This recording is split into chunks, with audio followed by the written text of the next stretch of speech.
hung from Wall Street, just like bodies hanging up there, heads put on spikes. Well, that's what the other side said, folks, that we needed to do in Iraq and Afghanistan, and what we need to do with the extremist terrorists out there here in America, real Americans that love this country and disagree with how it's been hijacked and taken over by these so-called controllers. Hey, look, John, I want to say something here for the record. I love 9/11 Blogger. I think they've done excellent work over the years, but they're not infallible. They're not perfect. They make mistakes sometimes, and I thought going after you, which is how I'm reading it, was a mistake. You had planned to, I guess, sue them and sue some of these people, and people want to know. They've been reading about this. Where are you with all of that? Are you going to drop this? Is it? Well, I'm talking with my lawyers about it. I mean, and there was some concession made. I mean, my friend, basically, I was really teed off that they put my friend through, more BS because they put it through him through humiliation because he had to spend time, trying to defend my integrity, right, against these attacks. And, again, I say that, the two of those guys, Reprehenser and this Brinkman, were basically didn't use the word alleged and or accused. Yeah. In the final analysis, the Reprehenser 9/11 Blogger basically came out and says, well, he was exonerated or he was given amnesty, and that and he also says that no state troopers were charged for the murders that they committed. He mentions the Malcolm Bell report that says that Rockefeller had suppressed this evidence, jury tampering, and so he was trying to amend, and so in a sense it was sort of like saying, well, it was an apology, but it wasn't really an apology. It's a clear-cut case of slander. I mean, you have every right. You have every it was right slander, and they're still susceptible to a lawsuit. You have every right to call them to the carpet for that. I'm going to call them to the carpet because you know what? I could care less about, and I even said in a statement I wrote back. Look, let's call a spade a spade. Mostly all the people that you see on 9/11 Blogger that are given honor are white, lily white professionals, and that is a racist statement in itself.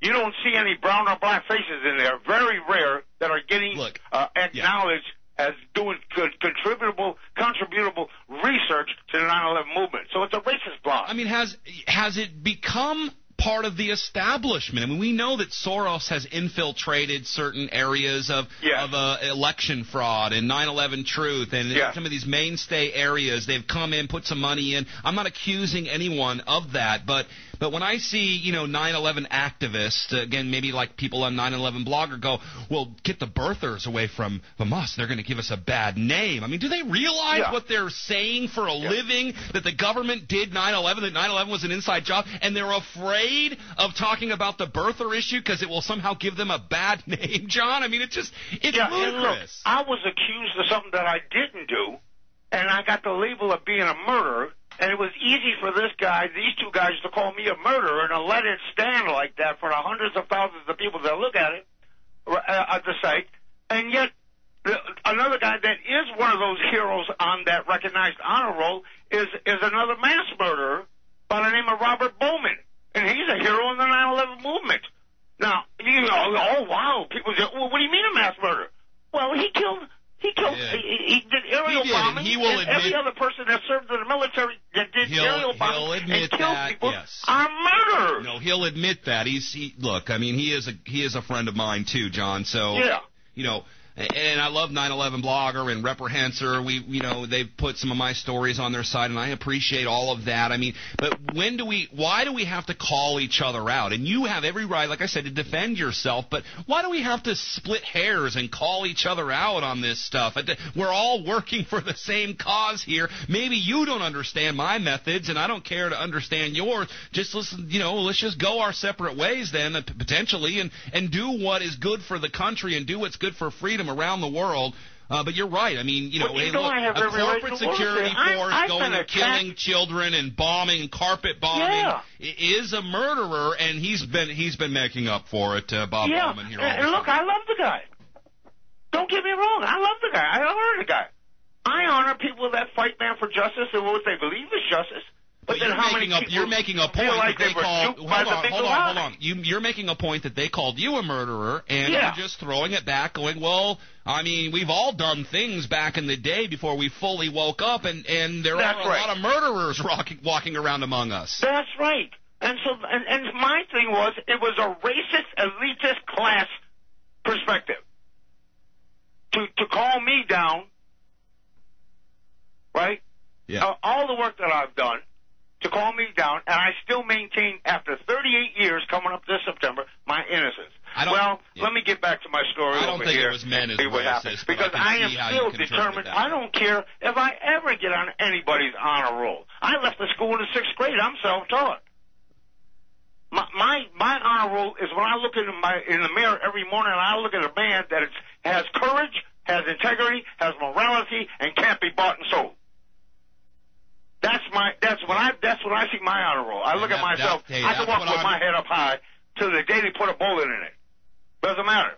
John, but I'm also going to be a voice that's going to expose them for who they really are. Son to be. Everything you just said is what I'm teaching my 5-year-old to be. Exactly, and I'm teaching my 12 and my 14 and my 26 and my 33.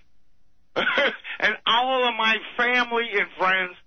I'm not a racist. I'm not. I love all human beings, and I want to work. And if the rule of law is to survive, then I felt that it was necessary for me to continue to try to apprehend these war criminals for torture, for murder, to be on trial, and I'm going to court in March. I attempted to arrest them. I'm charged with obstruction.